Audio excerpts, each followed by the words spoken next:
nous asseoir. La parole de Dieu a été lue, nous lui avons fait honneur et nous croyons que maintenant nous pouvons nous reposer pleinement comme étant assis dans les lieux célestes, mais aussi reposant sur ses promesses. Nous remercions notre frère pour la conduite des chants. Vous savez, même si un frère est convié à pouvoir prier, c'est une chose qui fait partie du service divin. Donc quand un frère prie, il est intégré pleinement dans le service aussi.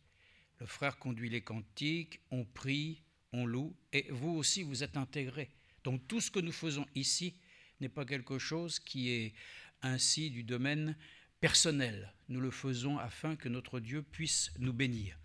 Donc tout ce que nous faisons ici, là, maintenant, présentement, nous sommes tous devant lui, ainsi participant à des choses qui sont divines. Donc tout est important. Une prière, c'est important, parce que ça demande ainsi que notre Dieu lui-même vienne et intervienne. Quand nous le louons, nous l'adorons, c'est que nous souhaitons en retour aussi qu'il puisse nous agréer. Donc, toutes ces choses sont précieuses et nous souhaitons que nous soyons conscients que tout ce que nous faisons ici, dans cet endroit, n'est pas quelque chose qui est anodin. Donc, nous sommes ici dans sa présence, remercions le Dieu Tout-Puissant. Des cantiques que nous avons chantés, le frère a été inspiré, il nous a fait chanter, et nous aurions pu d'ailleurs chanter Maranatha, nous aurions pu ainsi chanter plein de choses qui ont attrait au retour du Seigneur.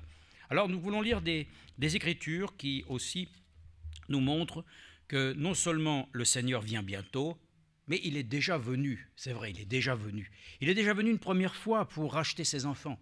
Il est venu en tant qu'homme pour mourir sur la croix et nous racheter, de nous accorder ainsi pour nous tous la rémission des péchés. Nous le savons tous, nous avons déjà entendu ces choses, mais attention, encore une fois, nous voulons être précis dans ce que nous disons, et bien comprendre qu'il y a eu 3 venues, mais il y a un seul retour. Voilà. C'est là que beaucoup diront « Ah, on joue sur les mots ». Non, frères et sœurs, d'abord, on ne joue pas. On n'est pas là pour jouer, on est là pour honorer le Seigneur. Et lorsqu'il est parlé de l'avènement du Seigneur, c'est de son retour. Alors, le retour du Seigneur est précieux pour nous. Il y a 3 venues, certes. En tout cas, la deuxième venue est liée à son retour, et il vient pour nous chercher. Bon, gloire à Dieu, c'est ça qui est important. Donc, il est déjà venu. Cependant, il a fait une promesse, je reviendrai. Donc, il faut que nous comprenions que nous sommes dans le temps où l'espace qui nous sépare de sa première venue jusqu'à aujourd'hui, il s'est passé beaucoup de choses. Et il se passe encore beaucoup de choses. Mais dans la parole de Dieu, j'ai vu que tous ceux qui ont été appelés selon ses desseins, à pouvoir ainsi être rendus participants de sa nature, n'ont jamais, en aucune manière, mentionné qu'ils regrettaient leur choix. Je vais vous le dire cet après-midi, nous devons sortir tous ensemble d'un même cœur avec cette pensée. Nous ne regrettons rien. Oh non, au contraire, nous sommes tellement heureux de notre nouvelle situation que nous ne sommes pas venus pour nous lamenter, mais nous sommes venus pour louer le Dieu Tout-Puissant. Nous parlions justement que beaucoup de personnes ont des dons pour chanter. Et dans ce monde aussi, je peux vous dire qu'il y en a même qui chantent peut-être mieux que nous. Mais le contenu de leurs paroles, frères et sœurs, ne nous concerne pas. Et nous pensons simplement aussi à cette chanteuse qui n'a que chanté que des choses d'ailleurs qu'on lui avait écrites et dont sa voix était si connue du monde, c'était Édith Piaf. Bien sûr, qui ne connaît pas Édith Piaf, même dans les générations d'aujourd'hui, je crois que vous en avez entendu parler. Mais cette femme avait chanté un jour, « Non, je ne regrette rien ». Bon, elle disait surtout, et Séphora me reprenait en disant, « Ni le mal que j'ai fait, ni le mal que l'on m'a fait ». Mais nous, voyez-vous, frères et sœurs, nous chantons la repentance. Nous chantons le fait que nous regrettons notre vie passée. Alors on peut chanter des choses comme celle-ci en disant qu'on ne regrette rien, tant pis, les choses ont été ainsi. Non, frères et sœurs, nous regrettons. Et nous regrettons parfois même amèrement ce que nous avons pu commettre. Mais le Seigneur, dans sa grâce, lui-même nous a pardonné. Mais des fois, il y a des conséquences. Par exemple, nous le savons, aux États-Unis notamment, beaucoup sont touchés par la grâce de Dieu dans les prisons. Parce qu'il y a beaucoup de missions évangéliques, beaucoup de choses qui se font. Nous aussi au pays, hein. Mais certainement encore là-bas, beaucoup plus. Et beaucoup, dans leur détresse, prisonniers, même parfois condamnés à mort, ont pu rencontrer le Seigneur. Mais voilà, le Seigneur leur a pardonné. Mais les conséquences de la vie ont fait qu'ils sont soit restés prisonniers et même des fois condamnés à la mort. Des fois, ça peut être choquant, hein. Frères et sœurs, la chose qui est importante, c'est que nous soyons réconciliés avec Dieu. Notre vie ne nous appartient plus. Dieu fait ce qu'il veut. D'ailleurs, nous le savons très bien. Nous aurions aimé certainement que Jean-Baptiste puisse partir tranquillement et sereinement un petit week-end. Mais le Seigneur lui-même a permis que sa tête soit tranchée. Il a permis ainsi à tous ceux, et notre frère Manassé nous l'avait souvent bien dit, que dans tous les exemples de la parole de Dieu, nous n'avons pas beaucoup d'exemples où ceux qui ont servi le Seigneur sont partis tranquillement. Je parle tranquillement avec les hommes, c'est-à-dire concernant notre vie avec ce monde. Mais eux sont partis paisibles. Même Étienne, lui-même qui était lapidé, a pu dire « Oh, je vois déjà la gloire du Seigneur. » Il n'y a que Jean qui, sur l'île de Patmos, a pu tranquillement finir ses jours. Enfin, déjà sur l'île de Patmos, ce n'était pas terrible. Il y avait des scorpions, il n'y avait rien du tout pour... Ce n'était pas une île paradisiaque. Mais là, il avait rencontré le Seigneur. Et nous sommes heureux que dans toutes ces vies, le Seigneur en sort vainqueur. Donc, celui qui a pu avoir cette expérience avec Dieu ne regrette rien. C'est ça qui est merveilleux. Même le témoignage de ce qui est rapporté ne fait que amplifier la chose au fil des années. Plus nous lisons la Bible et plus nous voyons que nous avons quelque chose qui nous affermit. Quelque chose qui nous a convaincus par notre propre expérience avec Dieu. Ça, c'est merveilleux, hein? Donc aujourd'hui, on peut regretter bien des choses, mais pas d'avoir choisi le Seigneur. Maintenant, si nous avons aujourd'hui peut-être des situations qui nous rendent tristes, encore le Seigneur lui-même change toutes choses, de telle manière qu'elles reviennent à lui, pour sa gloire, et qu'ainsi nous ne puissions jamais être aigris. Non, frères et sœurs, il y a parfois des situations qui pourraient, c'est vrai, nous attrister. Elles nous attristent. Mais au regard de cela, nous avons une confiance que le Seigneur lui-même changera les jours de détresse en jours de joie. Qu'ainsi même, là où il y a des pleurs de tristesse, viendront un jour des pleurs de joie. Donc, nous sommes reconnaissants à Dieu que nous puissions donc lire sa parole cet après-midi en prononçant aussi des prières à l'issue de l'écoute. Et nos prières seront déjà mentionnées ici maintenant, puisque nous avons ici des sujets qui sont mentionnés et des fois, nous oublions parfois certaines prières. À la fin, on dit « on a oublié ». Alors, il ne faut pas qu'on oublie quand on nous demande de prier pour quelqu'un. Il faut que quelqu'un ici le rappelle. Si on voit qu'à un moment donné, on a dit, on a mentionné, on a oublié, quelqu'un peut le dire, on a oublié. C'est important. Notre sœur Michel Rive aussi nous a appelés ce matin. Nous pensons à elle dans la prière. Notre sœur André de Valence qui est tombée 2 fois cette semaine. Elle est âgée, donc évidemment, vous comprenez très bien que les chutes sont beaucoup plus importantes de conséquences. Mais il semble que les choses, quand même, aient pu aller bien. Notre sœur Christiane Durand, notre sœur Evelyne, qui demande aussi pour Jean-Pierre. Elle n'est pas là parce que Jean-Pierre tousse et a pas mal de soucis de santé. Notre sœur Marcel est atteinte du Covid. Notre sœur Patience est toujours arrêtée pour des problèmes. Il semble qu'il y ait beaucoup ainsi d'afflictions. Mais le Seigneur nous accorde la grâce de nous en délivrer toujours. Alors nous sommes reconnaissants qu'à tout cela peuvent s'ajouter aussi notre sœur Noémie aussi, qui a besoin aussi du soutien du Seigneur. Donc, vous pouvez vous ajouter aussi, hein, je pense. Mais conséquemment ici, pour ces personnes qui sont nos frères et nos sœurs, nous invoquons le Seigneur avec joie, parce que nous savons que nous avons un Dieu qui accordera ainsi sa grâce et sa bénédiction pour elle. Shalom, la sœur Pascale et sa fille Rachel, on ne les présente plus, hein, on les connaît, demandent la prière pour un petit séjour. Oh, il n'y a pas de petit séjour ni de grand séjour, hein. Il y a toujours des séjours, des emplacements où nous allons aller, des déplacements. Il est toujours avec nous, dans les grands, les petits moments, enfin tout ce que nous avons. Il est, voilà, donc dans un petit séjour qu'elles vont faire à Valence, la semaine prochaine, afin que Dieu les garde dans ce déplacement. Amen. Si elle le demande, c'est qu'elle croit que le Seigneur va le faire, n'est-ce pas? Donc nous aurons déjà ces choses-là. Alléluia. Lisons, s'il vous plaît, dans le psaume 45. J'aimerais parler avec vous donc ainsi de celui qui est venu, qui va revenir. Et nous pouvons le dire que lorsqu'il est venu, il a accompli une œuvre glorieuse. Et cependant, jusqu'à aujourd'hui, il semble que beaucoup de douleurs et de souffrances se soient donc, comme nous l'avons dit mercredi, déroulées dans l'histoire de l'Église. Oui, mais ces choses étaient nécessaires.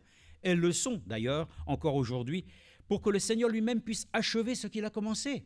Ce n'est pas à nous d'aller dire aujourd'hui, Seigneur, je pense que peut-être tu devrais alléger certaines choses, tu devrais commencer. Non.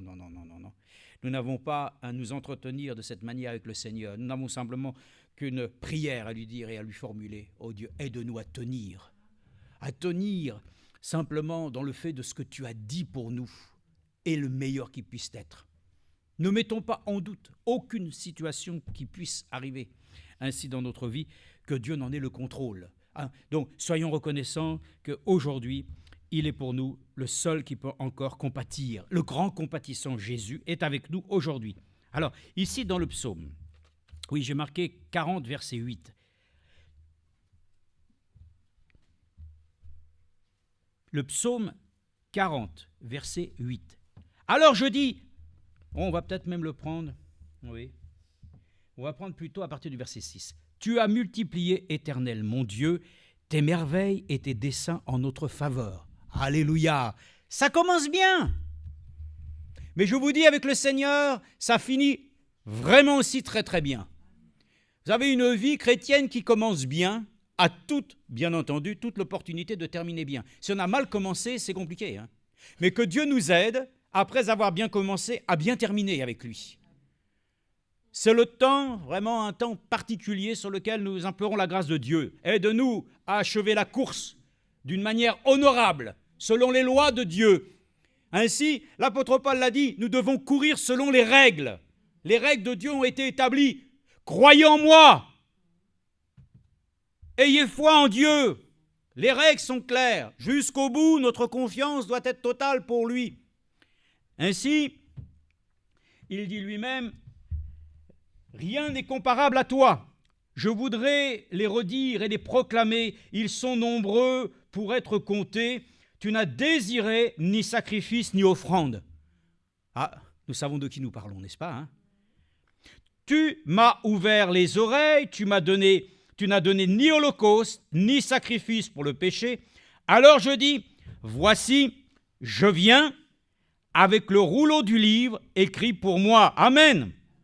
Le Seigneur est venu, mais pas n'importe comment. Le Seigneur est venu pour accomplir le rouleau dont il était parlé de lui. Il est l'accomplissement, frères et sœurs, des Saintes Écritures.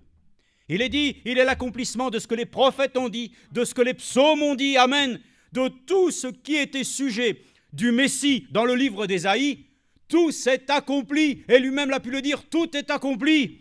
Frères et sœurs, quand le Seigneur vient, première chose, il vient parce que déjà, il était parlé de lui dans le rouleau du livre. Frères et sœurs, il vient le Seigneur et c'est la même promesse qu'il a faite. Et c'est écrit, frères et sœurs, dans la Bible. Dans la parole de Dieu, c'est écrit. Je viens. Vous allez le voir, c'est écrit. Et nous aussi, on a aussi une responsabilité. Vous allez le voir dans le livre de l'Apocalypse. Nous aussi, on doit pouvoir le dire. Et le dire réellement en confession. Seigneur, tu viens. Celui qui croit doit dire, tu viens. Donc il est marqué ici. Alors je dis, voici, je viens avec le rouleau du livre écrit pour moi. Je prends plaisir à faire ta volonté, mon Dieu, et ta loi est au fond de mon cœur. J'annonce la bonne nouvelle de la justice dans la grande assemblée. Vois, je ne ferme pas mes lèvres. Éternel, tu le sais, je ne cache pas dans mon cœur ta justice. Je parle de ta fidélité, de ton salut. Je ne dissimule pas ta bienveillance et ta vérité à la grande assemblée. Amen. Il était question de lui. Donc, déjà, lorsqu'il est venu pour accomplir ce qui a été écrit de lui. Le retour du Seigneur Jésus-Christ est lié aussi aux choses que lui-même nous a laissées et qui sont écrites. Je m'en vais vous préparer une place et ensuite je reviendrai. Donc c'est important, toujours nous rapprocher ainsi du livre. Parce que c'est dans ce livre dont il est question, dont on parle de Jésus et qui parle de son retour. Beaucoup pensent ainsi en lisant selon les événements de ce monde. Et ça, ne nous trompons pas. Le retour de Christ est lié simplement, c'est vrai d'abord à la parole prophétique, mais beaucoup se rassurent avec tout ce qui se passe dans le monde. Non, non, non, non. Rapprochons-nous du Saint-Livre. Ce livre est pour nous ainsi ce qui nous parle réellement du retour de Jésus-Christ, des conditions, comment cela va se passer, et de tout ce qui nous concerne pour notre préparation. Alors, soyons reconnaissants que s'il est parlé de lui, c'est toujours dans sa parole que nous trouverons ainsi les informations qui nous seront nécessaires. Lisons dans Hébreux chapitre 10, verset 7. Lisons dans Hébreux chapitre 10, verset 7, cette écriture aussi.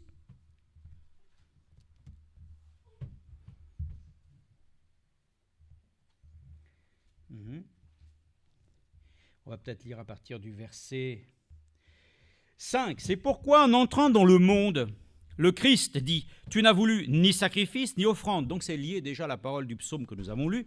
« Mais tu m'as formé un corps, tu n'as agréé ni holocauste, ni sacrifice pour le péché. Alors j'ai dit « Voici, je viens ». Dans le rouleau du livre, il est écrit à mon sujet « Pour faire, ô Dieu, ta volonté. » Amen. Il dit d'abord « Tu n'as voulu et tu n'as agréé ni sacrifice, ni offrande, ni holocauste, ni sacrifice pour le péché, qui cependant sont offerts selon la loi. » Puis il dit « Voici, je viens pour faire ta volonté. » Il abolit dans le premier culte pour en établir un second.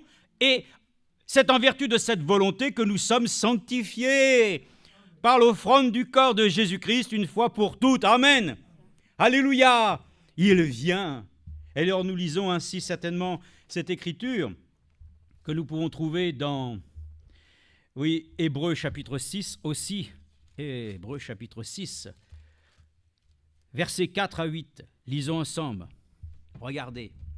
Je vous ai dit pour tous ceux qui ont pu, par la grâce du Seigneur, déjà connaître celui qui est venu. Alors on va le lire, tel que c'est écrit dans 2 Jean. On va le lire, c'est important. Ça, c'est souvent Frère Franck qui l'a repris. Et nous allons le voir parce que beaucoup disent qu'il est venu, mais ne parlent pas qu'il va revenir de la même manière qu'il est venu. Beaucoup se posent la question, comment ça va se passer et tout. Mais il n'y a pas de question à se poser. De la même manière qu'ils l'ont vu s'élever dans les airs, de la même manière, il va revenir. C'est clair ou pas? Il ne faut pas commencer à voir des choses autres. Il est parlé de lui dans le livre. Et dans le livre, il est marqué, et lui-même l'a dit, que simplement de la manière dont lui-même il est parti, il va revenir de cette même manière. Alors, pour nous, quant à ceux qui ont été une fois éclairés, Hébreux 6,4, qui ont goûté le don céleste, as-tu goûté? Alléluia. Moi, je crois que nous avons non seulement goûté, mais nous avons pu y regoûter. Nous avons même pu y manger, amen. Ceux qui ont goûté ont un appétit féroce. Ils ont envie de manger la manne du ciel. Ils ont un désir de connaître, non pas simplement de connaître pour savoir, mais de connaître pour pouvoir vivre les choses. Donc c'est important. Quant à ceux qui ont goûté, qui ont été éclairés, et sont devenus participants à l'Esprit Saint, en relation donc avec 1 Pierre chapitre 1, la nature divine de Dieu. Vous savez, qu'est-ce qui nous rend participants de la nature divine de Dieu? C'est le Saint-Esprit. Nous, qu'est-ce qui nous rend ensemble unis? C'est le Saint-Esprit. Loué soit le Dieu très, très présent qui est ici, qui nous unit par le Saint-Esprit, qui ont goûté la bonne parole de Dieu et les puissances du siècle à venir. Amen, ça fait beaucoup de choses, n'est-ce pas? Mais nous pouvons le dire, par la grâce de Dieu, ces choses-là nous appartiennent. Nous avons cette expérience. Et qui sont tombés, il est impossible de les ramener à une nouvelle repentance, car ils crucifient de nouveau, pour leur part, le Fils de Dieu et le déshonneur publiquement. Ouais, ça, nous avons goûté au Seigneur, notre vie ne peut pas faire marche arrière. C'est impossible.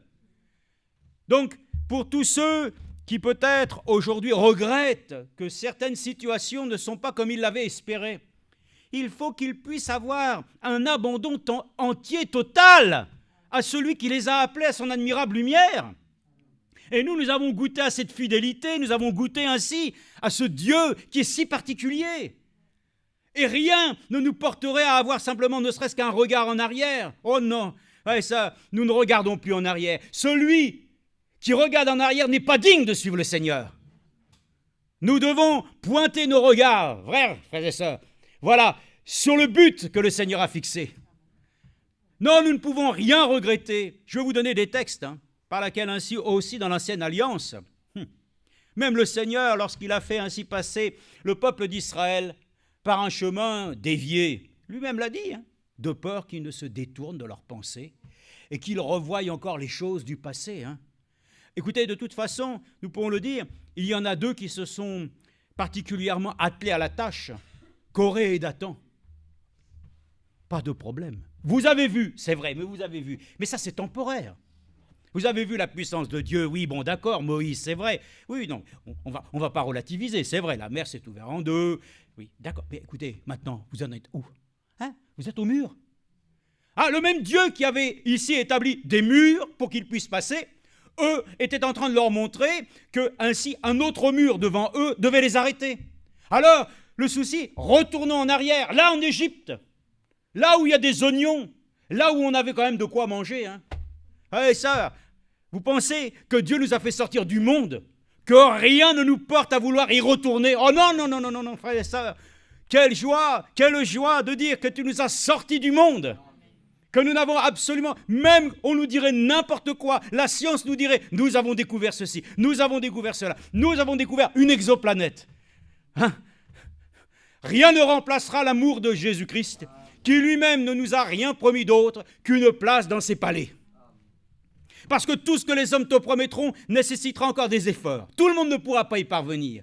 Mais lui nous a fait une promesse que tous nous pourrons ainsi gagner le ciel pour ceux qui ont reçu celui que Dieu a envoyé. Voilà pourquoi nous sommes heureux de le dire. Nous avons reconnu le jour et son message. Et ça, aujourd'hui, le Seigneur, il est là présentement avec nous par son esprit. Mais sa présence, et nous allons le voir, son retour est un retour physique. C'est ça qui est merveilleux. Alors, on va le lire, je ne sais plus d'ailleurs. Je l'ai marqué, j'en ai noté pas mal. Mais je crois qu'après, on va le lire, je crois que je vous ai dit dans 2 Jean. Oui, lisons dans 2 Jean. C'est important. Il est venu une première fois, il est venu dans un corps de chair. Jésus n'est pas une chimère. Jésus était réel. Les gens l'ont touché. Les vêtements qu'il portait lorsque la femme les a touchés, cela a permis ainsi qu'elle soit guérie. Lui-même a touché les hommes. Il a parlé, il entendait, il voyait, il était un homme. Mais il était Dieu, n'est-ce pas?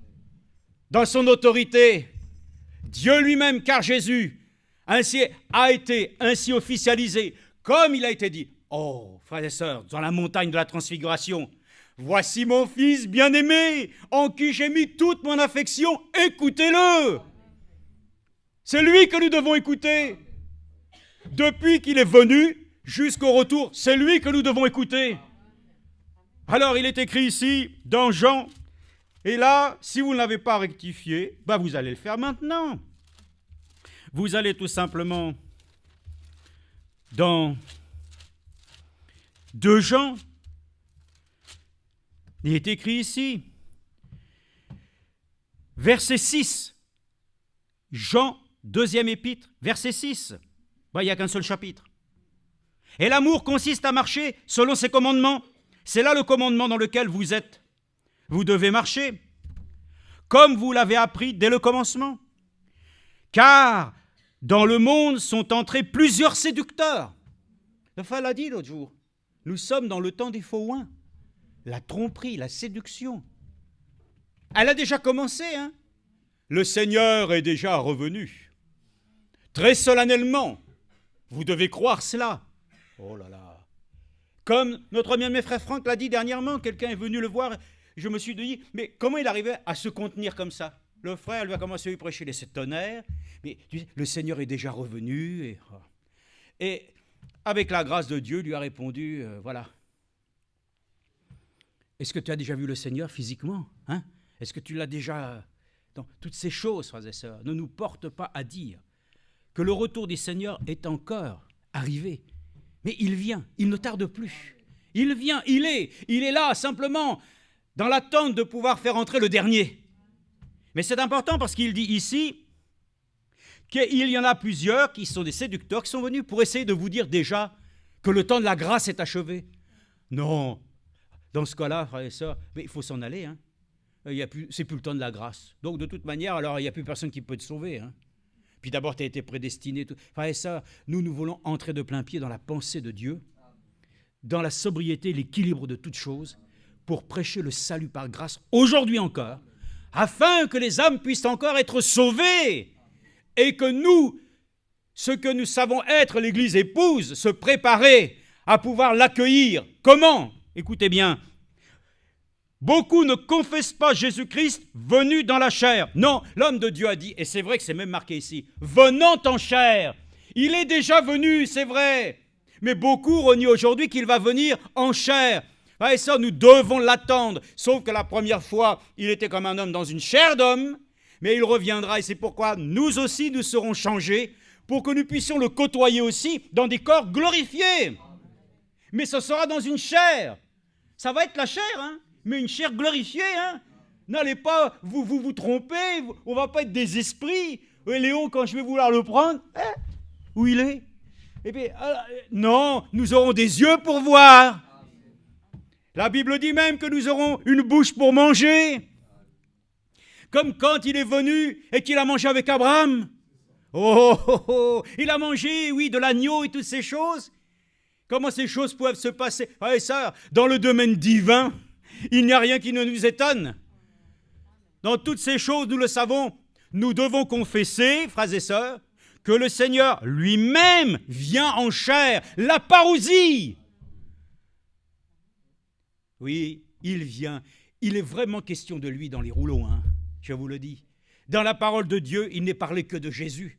Mais il est parlé aussi de sa venue, de son retour. Et il est même parlé ainsi lorsqu'il se révélera au reste d'Israël, aux 144 000. Comment l'histoire se présente? Elle se présente très bien. Elle se présente comme quand elle a été déjà pleinement ainsi typifiée en Joseph. De la même manière, ils le verront. Et il se révélera à eux. Et il leur dira quoi? De la même manière. Mais c'est pas grave. Vous m'avez rejeté, mais c'était pour le plan de Dieu. Comme Joseph l'a dit, quand ils sont venus, il a dit, mais oui, c'est vrai, vous m'avez mis dans le puits, tout ça, mais laissez tomber ça. C'était dans le plan de Dieu. Si vous n'aviez pas fait ça, j'aurais pas pu. Voyez-vous, c'est ça un croyant qui sait reconnaître que quoi qu'il advienne, toutes choses concourent au bien de ceux qui aiment Dieu. Et ils savent aussi voir quand c'est l'ennemi. Ils savent discerner quand c'est l'ennemi. Et ils savent discerner quand c'est la main de Dieu. Et ils savent discerner aussi quand Dieu même le permet. Mais en toute chose, ils sachent toujours ainsi dire dans le Seigneur qu'ils s'attendent toujours à ce que lui rétablisse toujours en nous une position favorable pour ne pas rester faible, rester malade. Non, ce n'est pas la volonté de Dieu. La volonté de Dieu, c'est que nous soyons fermes. Voilà le séducteur et l'antichrist. Alors ceux qui me parlent, la marque de la bête et tout, ils commencent à partir dans tous les sens. Restons, frères et sœurs. Ça, c'est écrit. Celui qui nie le retour physique, c'est lui l'antichrist, ok? C'est marqué ici. Le séducteur, vous en connaissez beaucoup de séducteurs? Il y en avait un qui était déjà dans le jardin, c'était le séducteur, le trompeur. Il a beaucoup aussi de caractéristiques, mais il est surtout celui qui a été vaincu. Ah oui. L'ennemi vaincu. Donc, c'est ainsi que nous savons les choses telles qu'elles sont. Prenez garde à vous-même afin de ne pas perdre le fruit de votre travail, mais de recevoir une pleine récompense. Amen. Donc, frères et sœurs, c'est important pour nous, nous le croyons, le retour du Seigneur Jésus-Christ est un retour physique. Alors maintenant, quand il viendra, il nous trouvera prêts. Et il nous trouvera comment? Avec un cœur plein de reconnaissance. Tu viendras, toi. Quelqu'un qui dirait, Seigneur, maintenant je vais te dire, c'est vrai, bon, on en est arrivé au point là, mais tu sais, commencez à énumérer tout. Ouais, ça, notre vie ne comptera plus. Celle du passé aura été engloutie dans la mort. Et nous dirons simplement, gloire soit rendue à toi, ô Dieu, qui toi s'est révélé dans l'agneau. C'est à toi que nous te remercions que tout ce que tu as fait pour nous dans notre vie, dans notre existence, que ça a été éprouvant ou pas, que ça a été ainsi pour chacun d'entre nous, des situations des fois compliquées et difficiles, nous n'aurons qu'un seul mot. Merci Seigneur. Merci notre Dieu. Lisons dans l'Exode. Voyons une chose, frères et sœurs, encore une fois, celui qui vient, celui qui est maintenant en retour. Oh frères et sœurs, nous ne sommes que joyeux et heureux que de considérer que simplement ce qui se fait entre sa première et sa seconde venue, ce temps, frères et sœurs, nous ne regrettons rien. Le temps n'est pas trop long pour nous. Certains disent, quels sont les signes de ta venue, hein? Et puis depuis le temps qu'on en parle, hein? Non, frères et sœurs, nous le savons de tout notre cœur, le Seigneur prend le temps qu'il faut. Parce qu'il a compassion afin que tous soient sauvés, que le dernier puisse rentrer. Et on ne peut pas avoir ce sentiment, nous, de le dire, Seigneur, accorde-nous la grâce d'être encore patient, afin que tous puissent rentrer. Amen. Laissons quand même un peu de temps au Seigneur, hein, pour qu'il puisse nous permettre encore de voir tous ceux qui traînent entrer promptement dans son arche. Donc dans Exode chapitre 18, regardez ce qui est écrit ici. Maintenant, celui qui vient, celui qui est venu, je vais vous dire, en attendant son retour, c'est à nous d'aller à lui. Il est venu. Maintenant, en attendant qu'il revienne, nous allons à lui. Par la foi, nous nous adressons à lui.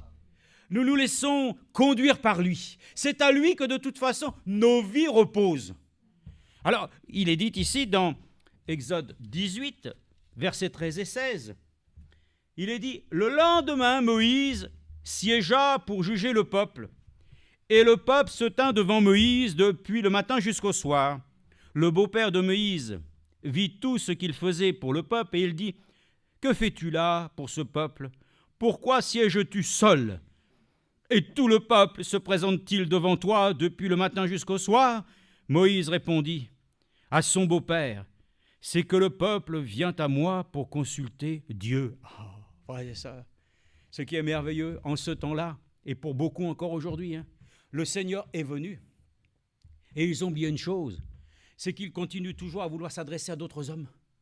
Le Seigneur est venu pour que nous puissions nous adresser qu'à lui. Que nous puissions, nous, tous les hommes que nous sommes, nous confier au seul que Dieu a suscité pour être le seul par lequel nous devons tous nous retrouver un sous une seule tête.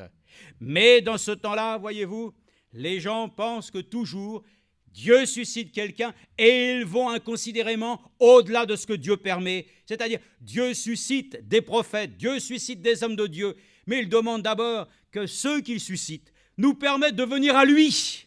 C'est le moyen, c'est la chose que Dieu a suscitée, comme il est écrit dans Éphésiens 4, que les ministres, et ils ont été établis afin que les hommes puissent être amenés à la perfection et qu'ils puissent te connaître, toi, le seul Dieu véritable. L'Église doit le connaître, lui. Voilà pourquoi il est venu aujourd'hui, je le crois, il est venu sous une forme d'un ministère prophétique, à travers William Branham, comme le frère ainsi, même Franck le disait, beaucoup ont témoigné, le frère Osborne a dit, certainement que quand on voyait frère Branham, on dit Dieu était avec lui, hein, mais ce n'était pas pour autant Dieu, mais celui qui était en lui, amen. Et Dieu est venu pour nous dans ce temps, comme il l'avait promis, je vous enverrai Élie. Frères et sœurs, c'est à nous aussi maintenant d'aller à lui. Venez à moi, vous tous qui êtes fatigués et chargés. Lui, il a déjà fait son travail, il est déjà venu. C'est à nous d'aller à lui. Venez à moi, nous venons à la parole aujourd'hui. Nous venons à celui qui nous accorde encore la grâce, comme ils l'ont dit. Eh bien, nous le disons aujourd'hui. À qui d'autre irions-nous? Tu as les paroles de la vie éternelle. Donc, voyez-vous, il est venu et il revient. Mais dans les deux, disons, dans les deux extrêmes, dans cet espace, c'est à nous de venir à lui. Et quand nous venons à lui, frères et sœurs, nous découvrons avec le temps, toujours, une partie, ce n'est pas du sentiment. Nous ne sommes pas là simplement pour côtoyer notre Dieu avec les sentiments que les hommes peuvent avoir. Nous le côtoyons dans la présence surnaturelle. Nous le côtoyons, comme nous l'avons dit, dans ce qui est divin. Et cette chose-là nous affermit et nous porte non seulement à ne même plus considérer le passé, mais à tellement chérir ce qui doit arriver, que comme il est écrit, alors ils se sont regardés là de loin et ils se sont emparés des choses. Ah, frères et sœurs, c'est pour nous, vraiment. Non, aujourd'hui, sortons, frères et sœurs, de ce champ de vision limité. Que Dieu enlève toutes nos œillères. Que nous puissions voir toute la vision céleste.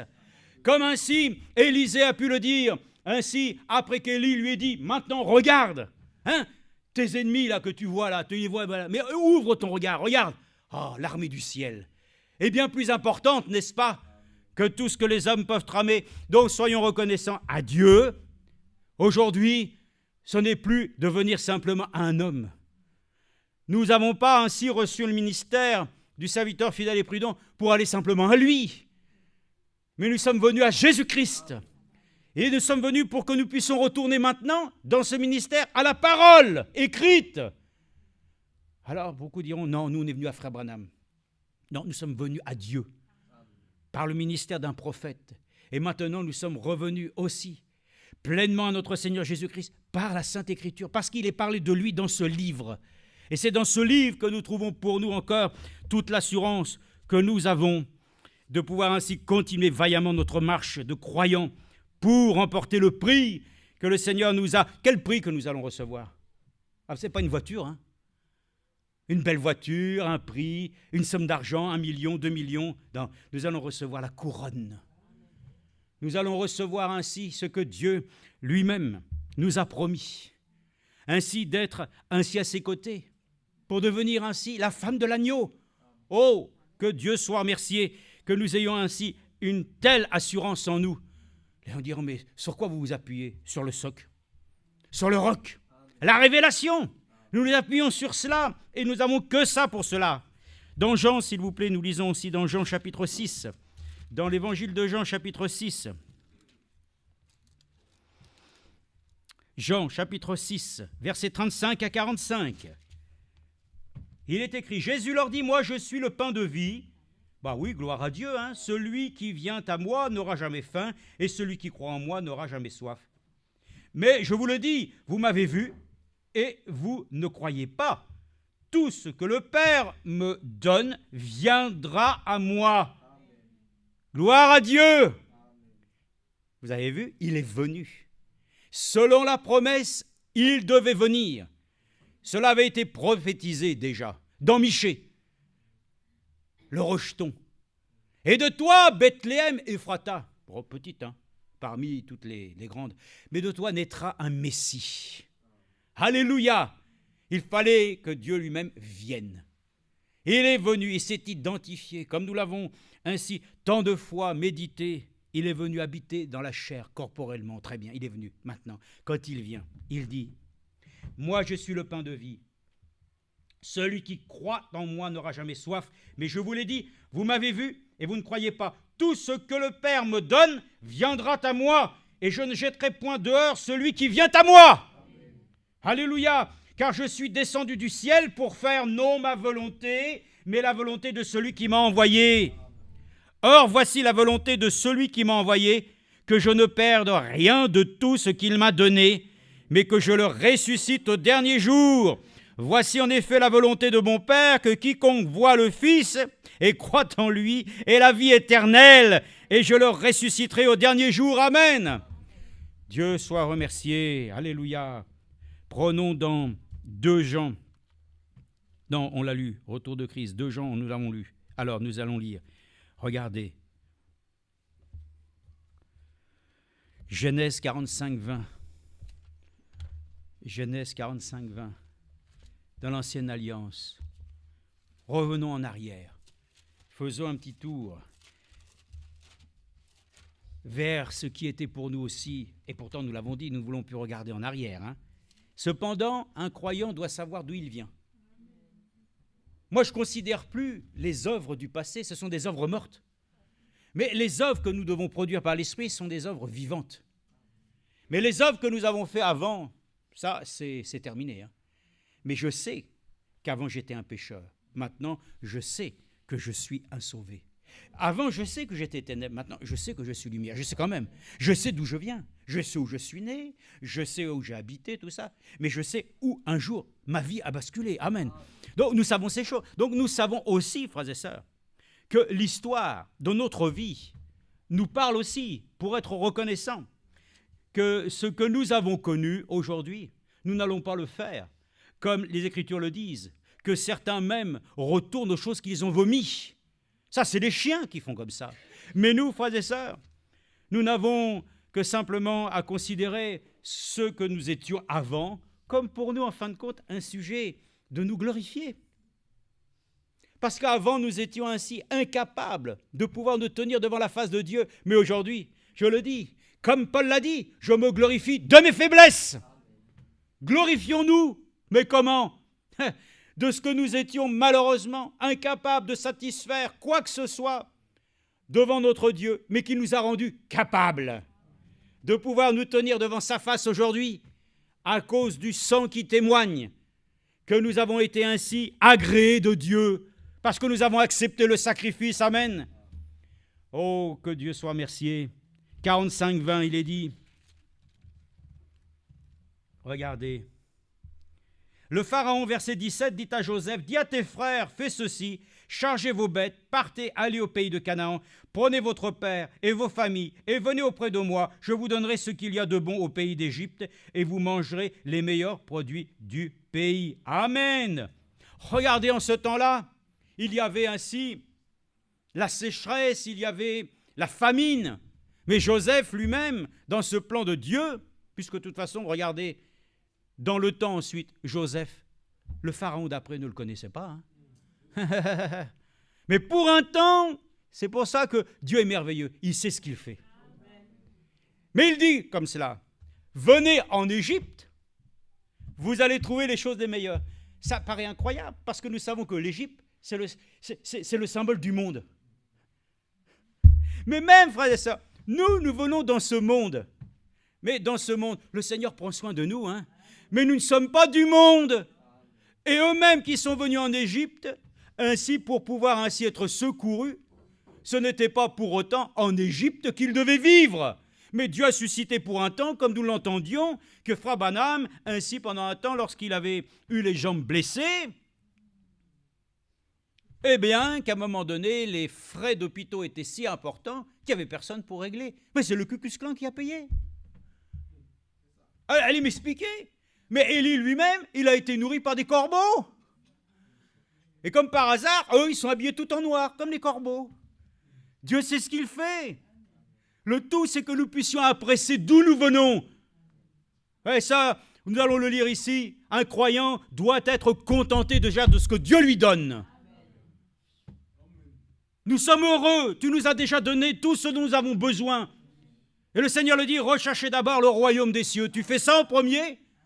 Ou est-ce que nous sommes devenus tellement, de toute façon, ainsi, devenus, je dirais, insensibles même, à certaines choses que Dieu est en train de faire, que nous regardons plus facilement à ce que nous sommes capables de faire. Moi, je veux d'abord, et dans mon cœur, dire, Seigneur, montre-moi ce que toi, tu fais d'abord dans ton royaume. Et puis ensuite, le reste, ce sont des choses par lesquelles tu as dit, toi-même, que tu pourvoirais. Donc ainsi Dieu sait qu'effectivement son peuple est venu ici, qu'ils trouveront les choses les meilleures. C'est vrai. Mais Dieu nous a fait sortir aussi de ce monde pour que nous trouvions auprès de lui les choses dont nous avions besoin. Regardez, un enfant de Dieu qui comprend qu'il doit pouvoir encore aujourd'hui venir à celui qui a fait des promesses, c'est un croyant et un chrétien encore qui compte réellement sur Dieu. Arrêtons de compter sur nous-mêmes. Arrêtons de compter sur les circonstances de la vie. Oh, mais ça va s'arranger. Qu'est-ce qui t'a dit ça? Dieu n'a jamais dit que ça s'arrangerait comme ça, de manière ainsi, aléatoire. Ça ne s'arrange, frères et sœurs, quand celui qui réellement se place devant le Seigneur avec confiance, avec droiture. Le frère nous a lu le psaume 119. Je veux marcher avec droiture, loin d'un monde d'iniquité. Tant que c'est comme cela que les choses doivent être.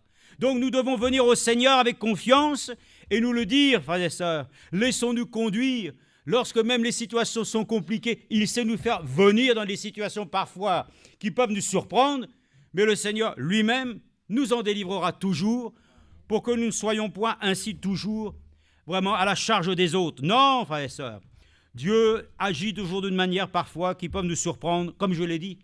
Dieu appelle. Ah oui, c'est vrai, il appelle. Mais il appelle qui il veut, quand il veut. Il fait de ce qu'il veut, voilà, d'une personne. Il en fait quelqu'un qui peut être vraiment même un serviteur de Dieu. Pourtant, il n'était rien, il était dans ce... Mais il le fait devenir un homme de Dieu, gloire à Dieu. Donc notre témoignage, tel que Dieu ainsi nous a appelés, est différent. Abraham, c'était une chose. Pour Moïse, c'en était une autre. Pour Jonas, c'en était une autre. Pour Paul, c'en était d'une autre manière.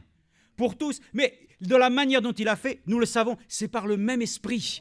C'est le même amour. C'est le même ainsi Dieu qui de toute façon nous amène tous à nous retrouver au même point de jonction.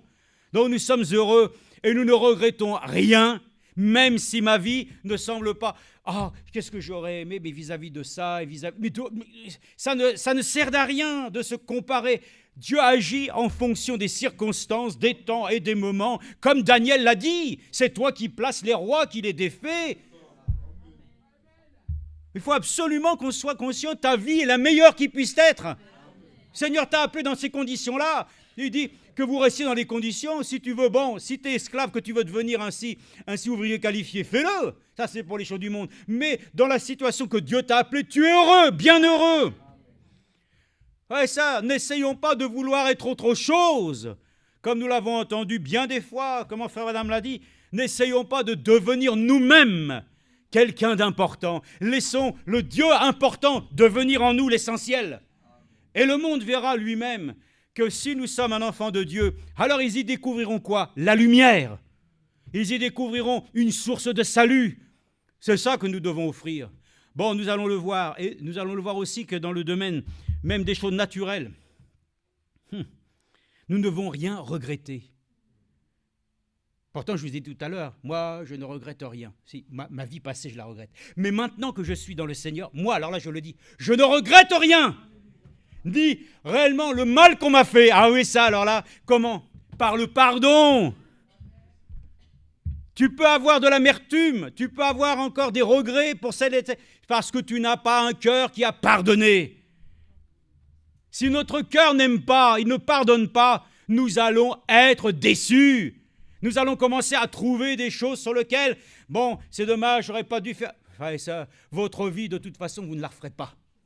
La vie est derrière. Aujourd'hui, nous repartons avec lui et nous considérons qu'à ce point-là, nous pouvons repartir même à zéro s'il le faut.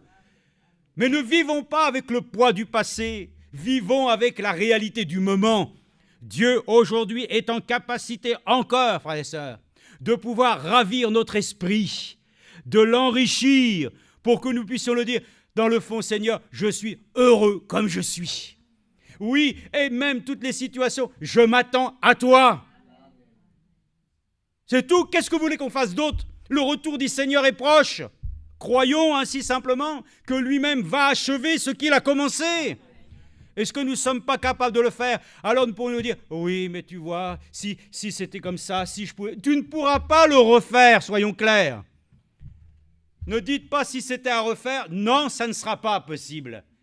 Mais aujourd'hui, ce que nous pouvons faire avec lui maintenant, c'est ça qui est important. Partons sur une base sur laquelle nous pouvons aller de l'avant avec confiance. Nous n'avons rien à nous reprocher. Nous n'avons que simplement à dire au Seigneur, devant sa face, que nous nous repentons de tout ce que de toute façon nous savons être de notre nature humaine. Mais nous sommes heureux que le chemin qu'il a tracé, c'est le chemin du Seigneur, c'est le meilleur. Ne commencez pas ainsi à pouvoir vous morfondre, mais au contraire à nous réjouir de la grâce de Dieu. Amen. Ainsi, dans Deutéronome, j'ai pensé à cette chose. Je vous ai parlé de Dathan et de Corée qui voulaient faire miroiter qu'il y avait encore plus de bonheur à retourner en Égypte. Non, il faut toujours aller de l'avant. Il faut aller là où Dieu a promis. Abraham, oui, mais t'as vu... Non, lui, il est parti sans même considérer le lieu où il allait. Il ne connaissait rien, il était dans un monde où les gens adoraient de faux dieux. Mais lui, un jour, il a entendu. Et par cela même, il a accepté que sa destinée que Dieu avait fait pour lui était la chose qui devait devenir oui et amen. Que nous puissions nous aussi, mais nous avons un privilège, Dieu nous a dit. Où nous allons aller bientôt, amen. Il ne nous a même pas laissés dans l'indifférence. Il nous a dit maintenant, je sais, je m'en vais vous préparer une place. Nous, on sait où on va. Alors réjouissons-nous, les noces de l'agneau sont proclamées, alléluia. Donc nous savons où nous marchons et c'est une grâce pour nous. Donc dans Deutéronome, Deutéronome chapitre 15, versets 7 et 17. On va essayer de lire après, dans la Nouvelle Alliance, quelques versets de l'Écriture et nous dire, oui, je suis dans la joie quand on me dit « Allons à la maison du Seigneur ». Amen. Est-ce que ça laisse une place à quelque chose de négatif, ça? C'est pas possible. Dans la présence de Dieu, on s'attend toujours à quelque chose de bon. Dans cette existence terrestre, malheureusement, les gens s'attendent toujours à quelque chose de mauvais. Comme on dit, la boîte aux lettres n'est jamais propice à recevoir de bonnes nouvelles. C'est toujours les factures, les impôts et les PV. Hein? C'est jamais propice. Puis ça arrive de temps en temps qu'il y a une lettre quand même qui arrive. Ah, tiens, t'as vu, voilà. Mais on s'attend plus, hein? C'est malheureux, dans ce monde. Mais ça, dans la foi chrétienne, nous devons nous attendre ainsi à des bénédictions. Nous ne nous attendons pas ainsi à la défaite, nous nous attendons à manifester sa victoire. Donc, chapitre 15, il est dit, verset 7, verset 6 même. Je m'approche. L'Éternel, ton Dieu, te bénira comme il te l'a dit. Tu prêteras sur gage à beaucoup de nations et tu n'en prêteras pas. Tu domineras sur beaucoup de nations et elles ne domineront pas sur toi. Ah, ça, vous savez, c'est le problème d'aujourd'hui. Hein. Nous savons tous ce qui se passe en Israël et nous voyons bien que l'histoire continue. Et elle devient très sérieuse, n'est-ce pas? Mais il n'arrivera rien d'autre que ce que le Seigneur a dit. Hein. S'il y a chez toi quelques pauvres parmi tes frères qui résident avec toi dans le pays que l'Éternel ton Dieu te donne, tu n'endurciras pas ton cœur et tu ne fermeras pas ta main devant ton frère qui est pauvre. Mais lui, tu l'ouvriras ta main et tu lui prêteras sur gage de quoi pourvoir à ses besoins. Garde-toi d'avoir dans ton cœur des pensées détestables et de te dire, la 7e année, l'année de la remise approche, garde-toi d'avoir un œil sans pitié pour ton frère pauvre et de ne rien lui donner. Il crierait à l'Éternel contre toi et tu te chargerais d'un péché. Regardez ce que nous avons entendu dernièrement même. Ça nous a rappelé ainsi. Vous savez, celui qui avait des dettes. Et alors, le maître qui lui a dit, alors, tu me rembourses? Et je ne peux pas, mais enfin, je verrai, je le ferai. Bon, il lui a remis ses dettes. Et une fois qu'il est sorti, il voit ainsi un autre qui lui avait prêté de l'argent. Il lui dit, donne-moi ce que tu me dois. Hein? Et puis ainsi de suite. Jusqu'au moment où il dit, mais je ne peux pas non plus. Alors, je te conduirai devant les tribunaux jusqu'à ce que tu puisses me payer jusqu'au dernier sou. Ils ont rapporté ça au maître. Et ils lui ont dit, mauvais serviteur. Moi qui t'ai remis les dettes, maintenant toi tu viens exiger à l'autre. Ah, frère et sœurs, c'est terrible, hein, un cœur comme ça. Hein. Mais que Dieu nous accorde la grâce de comprendre alors l'Écriture telle qu'il nous l'est dit ici, dans Actes chapitre 20 que nous allons lire aussi. Mais c'est déjà pour vous dire le contexte. Il y a plus de joie à donner qu'à recevoir. Vous n'êtes pas d'accord, hein?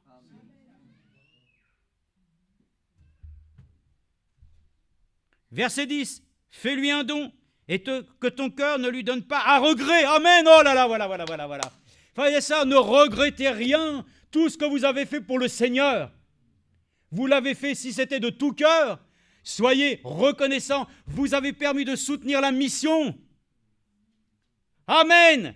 Vous avez soutenu la mission pour que l'homme de Dieu puisse propager ainsi la parole de la vie. Nous avons soutenu ici localement pour que Dieu nous accorde d'être en moyen et en capacité de nous réunir.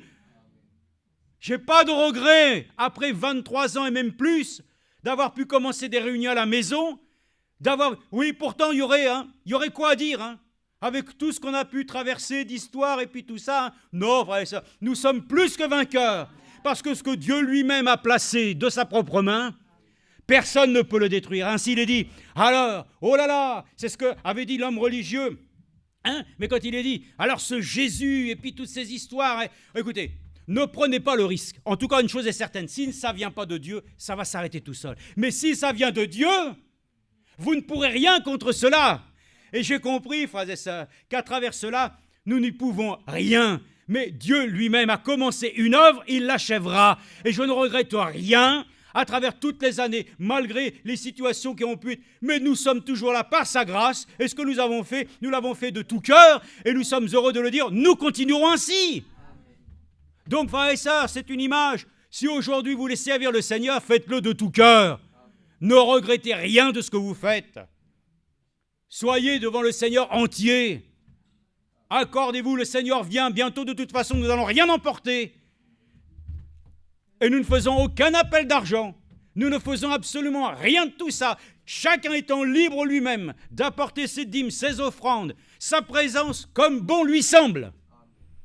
C'est merveilleux, non? Mais à travers tout ce temps, nous ne regrettons rien. Et il y a des fois des gens qui disent, oui, t'as vu, moi j'avais fait ça, je lui ai donné ça. Mais puis alors, c'est pas un problème. Si dans ton cœur, tu avais fait cela, pensant que c'est très bien. N'ayons pas, frères et sœurs, d'autres pensées, comme il est dit ici. Fais-lui un don et que ton cœur ne lui donne pas à regret, car à cause de cela, l'Éternel, ton Dieu, te bénira dans tous tes travaux et dans toutes tes entreprises. Il ne te manquera pas de pauvres au milieu du pays. C'est pourquoi je te donne ce commandement. Tu devras ouvrir ta main à ton frère, aux malheureux et aux pauvres dans ton pays. Et moi, je vous le dis, ouvrons notre cœur au Seigneur. Ah, frères et sœurs, c'est ainsi que nous voyons dans Éphésiens chapitre 4, verset 31. Éphésiens 4, 31. Le retour du Seigneur doit provoquer en nous, au contraire, un regain qui nous permette de nous donner encore plus d'avantages, de raisons de tenir, frères et sœurs, dans la foi croyante, d'être là ensemble pour combattre pour la foi. Alors, Éphésiens 4, 31, oui.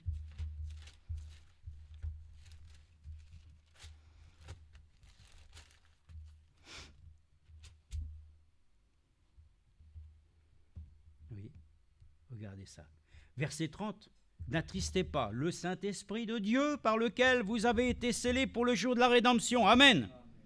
Nous avons été scellés? Oui, je suis scellé pour la gloire. Amen. Que toute amertume, animosité, colère, clameur, calomnie, ainsi que toute méchanceté soient ôtées du milieu de vous. Soyez bons les uns vers les autres, compatissants, faites-vous grâce réciproquement, comme Dieu vous a fait grâce en Christ. Amen. Et ça, quand on fait ces choses-là, il y a des personnes qui disent « Oui, mais t'as vu, j'ai fait tout ça, et puis regarde, qu'est-ce qu'il m'a donné en retour ?» Remercie le Seigneur, que si tu n'as rien eu en retour, c'est que déjà que toi-même, le Seigneur t'a éprouvé dans ton cœur pour savoir si tu avais de l'amertume, si tu avais de la colère. Mais les sentiments de Christ, mais c'est pas grave. Non seulement je lui pardonne, et puis même quand il est écrit, quand on prête de l'argent, n'espère même pas en retour qu'il te soit redonné. Voyez-vous, c'est ça qui est important. Que toute amertume, animosité, colère, tout ça ne peut pas nous habiter.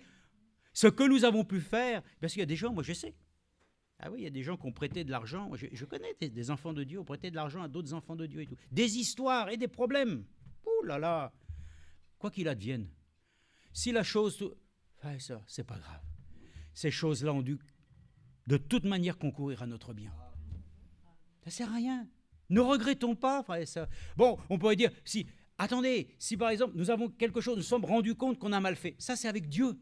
Dit Seigneur, je regrette ça, mais maintenant je vais de l'avant et je continue. Hein. Mais avec les autres, frère et sœur, ne vivons pas dans ces sentiments, voyez-vous, n'entretenons rien. Nous partons vers le Seigneur. Son retour nous porte à rechercher les choses d'en haut. Donc il est dit, soyez bons les uns vers les autres. Faites-vous grâce réciproquement comme Dieu vous a fait grâce en Christ. Amen. Soyez donc les imitateurs de Dieu comme des enfants bien-aimés. Marchez dans l'amour, de même que le Christ vous a aimés et s'est livré lui-même à Dieu pour nous en offrande et en sacrifice comme un parfum de bonne odeur. Gloire à Dieu. Soyons ainsi ces choses, oui. Regardez, Colossiens chapitre 3, verset 13. Il nous a délivrés du pouvoir des ténèbres et nous a transportés dans le royaume de son Fils bien-aimé, en qui nous avons la rédemption, le pardon des péchés. Il est l'image du Dieu invisible, le premier-né de toute la nouvelle création. J'espère que vous avez aussi bien rajouté cela, le principe de la nouvelle création, car en lui tout a été créé dans les cieux et sur la terre, ce qui est visible, ce qui est invisible, trône, souverain, principauté, et je vous ai dit Colossiens 1. Ah, amen. Non, d'accord, personne ne dit rien, donc c'est pas grave. Encore une fois, voilà une écriture qui, de toute façon, n'est pas tombée dans l'oreille d'un sourd. Oui, on ne sait pas, mais en tout cas, cette parole-là, elle est oui, amen. 3:13, on y va. Supportez-vous, c'était ça, voilà. Supportez-vous. Vous savez, des fois, comme je l'ai dit, la lumière est assez puissante ici, c'est vrai. Mais des fois, vous savez, à notre âge, avec les lunettes, les doubles foyers et notre vision, c'est pas toujours facile. Quand vous revenez sur ça, tout est flou. Le temps que vos yeux se portent sur ça, c'est compliqué. Ça s'appelle la vieillesse, quoi. C'est le système normal, quoi, hein. Des choses qui vieillissent. Hein. On était jeunes, on n'a pas besoin de tout. Mais nous avons la promesse de nouveaux corps. C'est ainsi que nous sommes faits et nous nous portons les uns les autres afin que Dieu nous aide. Vous savez qu'il y en a qui avaient dit « Ah, frère Branham, tu prêches la guérison divine. Toi-même, tu as des lunettes. » Pauvre monde. Le phénomène normal, juste, qui est là, c'est que les corps vieillissent. Mais Dieu, dans sa grâce, peut manifester sa grande clémence. Et il peut très bien rajeunir même. Hein, il fait ce qu'il veut. Mais dans le processus normal, si l'homme ainsi vit dans sa période, en attendant le retour du Seigneur, chacun passe à la queue leu, quoi. Mais tous ressusciteront. Hein. Donc, ouais, ça. Même Lazare est ressuscité et Lazare, après, il est mort, physiquement. Donc, nous sommes reconnaissants. Ne nous inquiétons. On va dire, je me plains. Avant, je voyais mieux et tout. Mais je réalise ça. Je dis, mais merci Seigneur, c'est toi qui me donnes ainsi la force de vivre chaque jour. Tu nous donnes la capacité, voilà, malgré... Mais on remercie le Seigneur.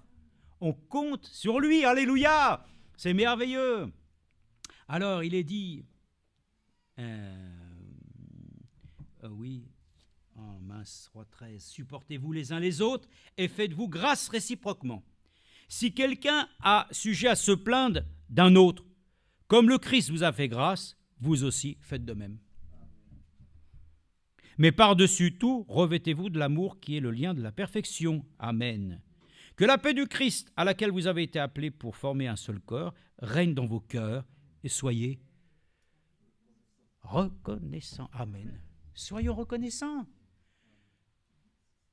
T'es pas reconnaissant, toi, Léon?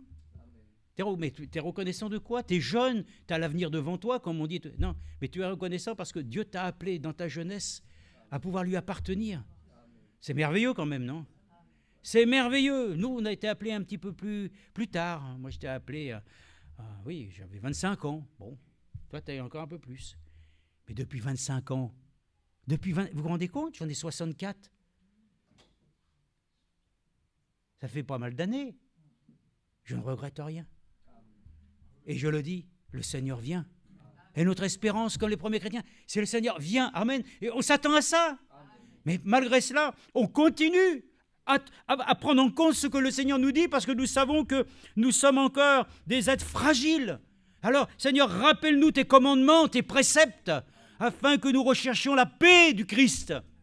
Et qu'avec le temps et les années, nous ne devions pas des personnages qui deviennent ainsi aigris de tout. Non, je le crois, frères et sœurs, même avec le temps, le Seigneur doit nous garder ainsi avec le fruit de l'Esprit. Nous avons besoin de la confiance. Amen. Hébreux 12:5. Encore une fois, Hébreux 12:5. On arrive à la fin, ne vous inquiétez pas. Hébreux 12:5. Hébreux 12:5. Considérez en effet. C'est ça, oui. Hébreux 12:15. C'est plus loin, parce que ça, c'est 12:15. Oui. Voilà, c'est aussi 14. Recherchez la paix avec tous.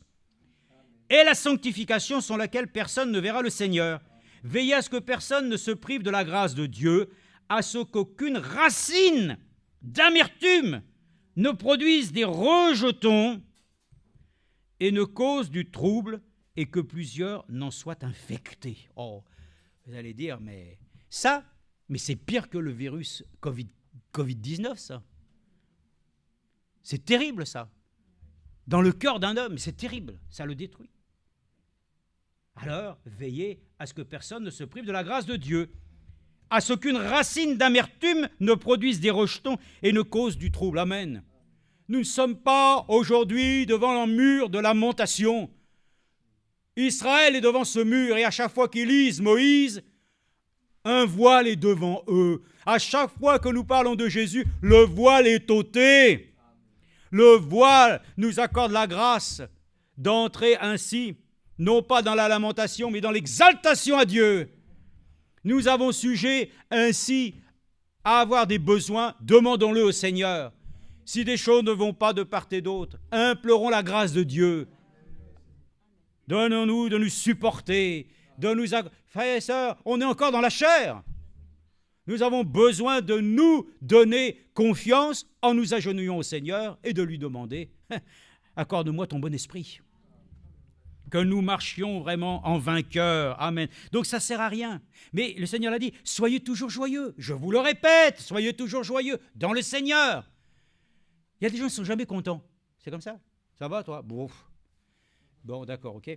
Ça pourrait être mieux. C'est toujours quelque chose. Mais un croyant, il dit, comment ça va? Ça va. Moi, j'ai mon ami Mohand. Mohand. Il dit, ça va? Des fois, au téléphone, je l'entends et je savais. Je l'ai vu le matin. J'ai vu que ce n'est pas toujours... Et puis, il y a le chef qui l'appelle et il dit « Alors, bon, ça va bien, Mohand ?»« Ah oui, oui, ça va très bien, oui. » On pourrait dire menteur. Non, c'est parce que simplement, voilà, lui-même, il ne veut pas confesser une situation de difficulté. Mais ce n'est pas par orgueil, c'est parce que simplement, voilà, il pense que ça va aller mieux. Voilà. Mais nous, il ne faut pas simplement ainsi nous tromper. Hein. Quand ça ne va pas, ça ne va pas. Mais nous comptons sur le Seigneur pour qu'il nous accorde la grâce de nous dire « Seigneur, je sens que ça ne va pas bien, mais je compte avec toi. » Amen. Alors, n'allez pas ainsi, voilà, simplement, toujours quand ça ne va pas, allez vous épancher chez les autres en disant « Oh, ça ne va pas, il a fait ceci, ça n'édifie pas non plus tellement l'autre. Hein. » Mais enfin, celui qui est faible, il faut lui remonter ainsi son moral. Comment? Par les saintes Écritures. Et ça, n'ayons pas trop de sentiments, hein. Ça ira mieux demain. Non, aujourd'hui, à l'instant. Il faudrait que ça aille mieux tout de suite même. La situation devient critique. Maintenant, si tu crois, amen. Mais nous, il faut que nous soyons déjà solides. Hein, parce que j'ai vu des personnes, moi, essayer d'encourager l'autre personne, mais elle-même, elle est déjà comme ça. Soyons nous-mêmes forts pour pouvoir aider ainsi celui qui est faible. Donc, accordons-nous la grâce d'avoir un cœur qui, ainsi, est vraiment concentré sur les besoins de notre âme, c'est-à-dire de ne pas être rempli, voilà, c'est de plainte, de rancœur, d'insatisfaction. Soyons reconnaissants au Seigneur. Amen. Philippiens 4, 11. Oui, on a encore quelques minutes. Philippiens 4, 11. Bon, de toute façon, on est venu pour lire la parole de Dieu, alors. Donc, nous avons simplement à considérer aussi Philippiens, oui, 4, 11. On va les lire, et puis, il est écrit ici... J'ai éprouvé une grande joie dans le Seigneur, verset 10, avoir refleurir, c'est beau comme expression, non? Refleurir votre intérêt. Puisse le Seigneur nous arroser pour que notre jardin secret puisse voir refleurir en nous votre intérêt pour moi. Cet intérêt, vous l'aviez bien, mais l'occasion vous manquait. Je ne dis pas cela en raison de mes besoins, car j'ai appris à me contenter de l'état où je me trouve. Amen. Je sais vivre dans l'humiliation, je sais vivre dans l'abondance. En tout et partout, j'ai appris à être rassasié et à avoir faim, à être dans l'abondance et à être dans la disette. Je puis tout par celui qui me fortifie. Amen. Et ça, remercions le Seigneur qu'il puisse nous apprendre à nous contenter de ce que nous avons. Vous n'êtes pas heureux d'avoir déjà une assiette qui n'est pas vide? Merci Seigneur. Vous n'êtes pas content d'avoir des chaussures à vos pieds? Vous n'êtes pas content de rentrer à la maison, d'avoir un chez vous? Oui, je comprends, il peut y avoir toujours des circonstances. Mais frères et sœurs, au moins remercions le Seigneur que nous puissions être là. Comme il est dit ici, il y a plus de joie à donner qu'à recevoir. C'est en tout cas dans Acte 20, et peut-être je l'ai mentionné, mais je voudrais le lire, parce que Acte 22, 17, et je voudrais le lire parce qu'il n'y avait pas simplement que ça à lire. Il est dit, Acte...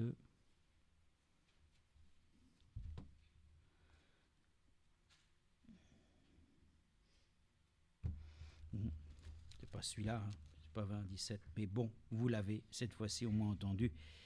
Mais il est dit simplement, il y a plus de joie donnée qu'à recevoir. Bon, nous laissons cette chose-là. Nous allons terminer, lisons encore simplement peut-être, alors Acte 5, 39, et nous pouvons le dire ainsi comme nous l'avons chanté, en tout cas, le Seigneur vient bientôt, et nous voulons ainsi le dire, si le Seigneur vient, alors il nous prendra, et nous n'avons que simplement qu'un désir de le dire, viens Seigneur Jésus. Il n'y a aucun regret à quitter le monde. Ah, vraiment, il n'y a aucun regret, il n'y a aucune source par laquelle vous auriez encore un attachement pour des choses. Non, nous sommes maintenant conscients, arrivant à la fin, que réellement nous voulons partir. Nous voulons vraiment nous abandonner pour que nous puissions réellement connaître la promesse que le Seigneur nous change et nous transforme et nous enveloppe avec lui pour aller au souper des noces, manger à la table avec tous ceux qui nous ont précédés. Oh, quel repas, hein. Je vois que le mariage approche, il y a déjà un grand travail pour une centaine de personnes, mais là-bas, ce sont des milliers, et pourtant la table est déjà dressée. Amen. Gloire à Dieu, amen. Nous sommes à une semaine du mariage, nous parlerons demain juste de, voilà, quelques informations, juste pour dire comment cela se passera, même si vous le savez déjà. Mais pour le dire, il n'y a pas le culte le dimanche, c'est ça qui a été posé comme question. Il n'y a pas le culte le dimanche, parce que vous savez, si tout le monde est déjà rentré à 1h30, 2h du matin, ça sera déjà très bien, puisque c'est quand même assez loin de Lyon. Donc le lendemain matin, évidemment, il ne peut pas y avoir de réunion, ainsi parce que le délai ne serait pas, disons, convenable. Mais nous avons déjà eu un service de mariage, c'est déjà quand même beaucoup. Amen. Donc 5,39. 5,39, il est dit ici. Ah oui, c'est ce que je disais tout à l'heure. Et maintenant, je vous le dis, ne vous occupez plus de ces hommes et laissez-les aller. Si cette entreprise ou cette œuvre vient des hommes, elle se détruira. Mais si elle vient de Dieu, vous ne pourrez pas les détruire. Prenez garde de peur de vous trouver en guerre contre Dieu. Amen. Donc, frères et sœurs, ce monde n'est pas chez nous. Moi, tel que j'aurais vécu ma vie, tel que je l'ai eu, je ne regrette rien. J'ai eu disons, travaillé pendant des années dans le chemin de fer. J'ai aimé cela. J'ai eu mes enfants. Je dis, en tout cas, résultat d'aujourd'hui, merci Seigneur, que ma vie puisse être là. Donc, moi, je sais une chose. Il a commencé quelque chose en moi, Didi. Et cette chose-là, je ne peux pas la combattre. Au contraire, je ne peux que l'encourager. Seigneur, continue avec moi, s'il te plaît. Continue de me faire grandir dans tes voies. Je ne me plains pas. Personne ne devrait se plaindre de son sort. Nous devrions tous être heureux ce soir de remercier le Seigneur de ce qu'il nous a accordé, voilà, dans sa bienveillance, d'avoir tout ce dont nous avions besoin pour parvenir ainsi au salut et aussi à l'enlèvement. Vous n'êtes pas content du message qu'on a reçu du ministère et tout? Est-ce que vous croyez qu'on est dans la disette? On a une nourriture riche et abondante. Ah, frère et sœurs, le conseil de Dieu nous a été tout donné, alors vraiment, oui, c'est parce que le Seigneur tarde, alors ça commence à peser un peu, comme on dit, dans les jambes. Frère et sœurs, ce n'est pas le moment de nous relâcher. La fin de la course est proche. Accordons-nous la grâce de pouvoir continuer et de nous encourager. Si quelqu'un est faible, nous devons l'encourager, et tous ensemble, nous devons nous encourager. Amen. Donc, c'est dans Apocalypse 15. Apocalypse 15, encore une fois, ces textes sont appropriés avec les chants que nous avons chantés.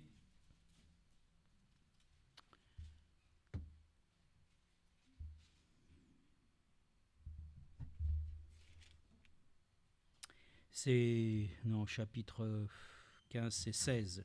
Oui, chapitre 16, verset 15. 16, 15. Voici, je viens comme un voleur. Heureux celui qui veille et garde ses vêtements, afin qu'il ne marche pas nu et qu'on ne voit pas sa honte. Amen. C'est en relation avec Apocalypse 3, 18 concernant l'âge que nous vivons. Tu te dis riche, tu es pauvre, nu et malheureux.